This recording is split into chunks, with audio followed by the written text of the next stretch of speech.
साल से सरकार में रहे हैं, तो आखिरकार बेटियों की, माताओं बहनों की सुरक्षा के लिए क्या काम किया इन्होंने? बीजेपी के लोग बहुत लापरवाह हैं। अभी घटना हुई है तो कहेंगे सख्ती से पेश आएंगे, सख्त कार्रवाई करेंगे। आखिरकार आपने 20 साल में क्या किया? आपने क्या 20 साल इसलिए सरकार में रहे हो कि आपको बुलडोजर चलाना पड़ रहा है आज?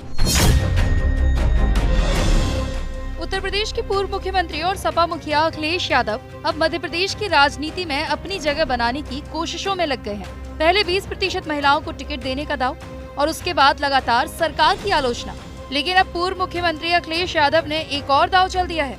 अपने आप को पिछड़ों और आदिवासियों का पैरोकार दिखाने की भरपूर कोशिश में लगे हुए हैं। जहां पूर्व मुख्यमंत्री गुरुवार को मध्य प्रदेश के राजनगर विधानसभा क्षेत्र के सिगरू गाँव पहुँचे। आदिवासियों ने उनका जोरदार स्वागत किया, पारंपरिक आदिवासी नृत्य दिखाया और उसके बाद पूर्व मुख्यमंत्री को झोपड़ी के बाहर आंगन में बैठाकर भोजन करवाया गया।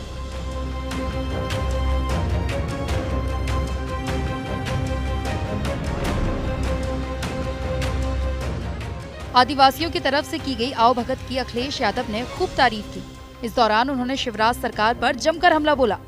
झोपड़ी के बाहर जमीन पर बैठकर पत्तल में अखिलेश यादव ने खाना खाया। इस दौरान उनके साथ पार्टी के कार्यकर्ता और आदिवासी परिवार के सदस्य भी मौजूद रहे।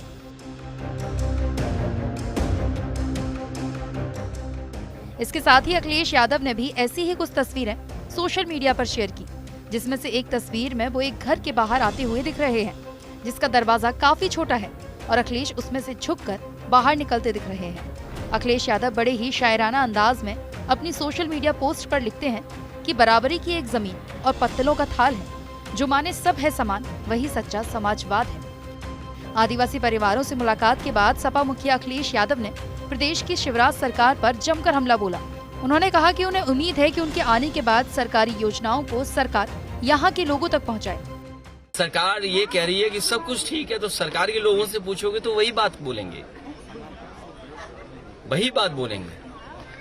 हमें उम्मीद है कि हम लोगों के आने के बाद, अभी चुनाव में वक्त है, यहाँ के सरकार अधिकारियों को भेजे और सरकारी योजनाएं जितनी भी हैं, उन सरकारी योजनाओं को यहाँ पूरी तरीके से लागू किया जाए। इस दौरान अखिलेश यादव से उज्जैन में हुई 12 साल की बच्ची के साथ दुष्कर्म को लेकर भी सवाल किया गया। उन्होंने इस मामले को दुर्भाग्यपूर्ण बताया। साथ ही ये भी कहा कि सरकार को इसे लेकर सख्ती से कार्रवाई करने की जरूरत है। उन्होंने बीजेपी सरकार को लापरवाह बताते हुए मणिपुर की घटना का भी जिक्र किया। की बेटी के साथ जो घटना हुई है बहुत दर्दनाक है और आज के समय पर ऐसी घटनाएं होना और हम लोगों के सामने ये संकट आना कि ये सूचनाएं हम लोग को मिलनी, ये बहुत ही दुर्भाग्य की बात है। सरकार को कठोर कार्रवाई करनी चाहिए और इस सरकार को जवाब ये देना चाहिए कि पिछले इतने 20 साल से सरकार में रहे हैं, तो आखिरकार बेटियों की, माताओं बहनों की सुरक्षा के लिए क्या काम किया इन्होंने? और सुरक्षा के लिए काम नहीं किया, उसी का परिणाम ये है कि ऐसी घटनाएं हो रही हैं। और यही नहीं है, बीजेपी के लोग बहुत लापरवाह हैं। अभी घटना हुई है तो कहेंगे सख्ती से पेश आएंगे, सख्त कार्रवाई करेंगे। आप देखिए मणिपुर में क्या हुआ था, माताएं बहनों को उनके वस्त्र उतार करके उन्हें पैदल घुमा दिया था। उत्तर प्रदेश में हाल क्या है? राजस्थान, मध्य प्रदेश और उत्तर प्रदेश में सबसे ज्यादा आंकड़े ये बताते हैं कि महिलाएं असुरक्षित हैं। अखिलेश यादव ने बीजेपी सरकार की पहचान बन चुके बुलडोजर को तानाशाही का प्रतीक बताया। उन्होंने कहा कि 20 साल की सरकार के बाद बुलडोजर चलाना पड़ रहा है, ऐसी नौबत आई ही क्यों? नहीं, बुलडोजर चलाना चाहिए, यहाँ चलाते क्यों नहीं है जिस दोषी ने किया है। लेकिन बुलडोजर की भाषा, बुलडोजर बिहार, बुलडोजर ये कानून में नहीं आता है, ये तानाशाही का प्रतीक है। आपके पास कानून है, फोर्स है, पुलिस है, वो क्या कर रही है? आपकी इंटेलिजेंस क्या कर रही है?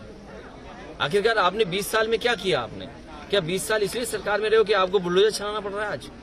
अखिलेश यादव ने बीजेपी की लाडली बहना योजना पर भी सवाल उठाए और कहा कि ये भाजपा लालच देकर लोगों से वोट लेना चाहती है, लेकिन आदिवासियों की ओर कोई ध्यान नहीं देती।